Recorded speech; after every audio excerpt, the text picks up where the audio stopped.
إزاي محمد عبد المنصف خبي الجوازة دي 7 سنين كاملة عن لقاء الخميسي وعننا كلنا؟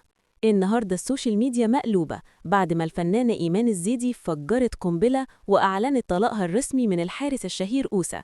والصدمة إن الجواز كان شرعي وبقاله سنين. الناس كلها مش مصدقة.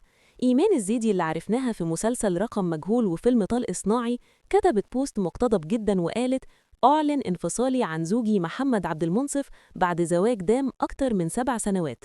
يعني كنا مخدوعين في قصة الحب المثالية بين أوسة ولقاء الخميسي طول المدة دي. المفاجأة الأكبر بقى هي السرية. إزاي فنانة ومذيعة سابقة زيك يا إيمان قدرتي تخبي جواز بالحجم ده عن الكاميرات 7 سنين؟ وليه الإعلان جه دلوقتي بالذات وبدون أي مقدمات؟ هل كان في خناقة كبيرة ولا الموضوع متخطط له؟ والجمهور بدأ يسأل: هو عبد المنصف كان متجوز 2 في وقت واحد ولا إيه الحكاية بالظبط؟ وعشان الإثارة تكمل، الكل جرى على حساب لقاء الخميس يشوف رد فعلها. والرد كان أغرب من الخبر نفسه. لقاء نزلت رسالة غامضة عن الطهر والسلام والمحبة وكأنها بتبعت رسائل مشفرة. لكن الصادم فعلا إنها لسه محتفظة بصورها مع عبد المنصف وما مسحتش حاجة.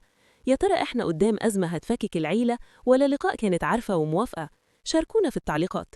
تفتكروا أوسة هيطلع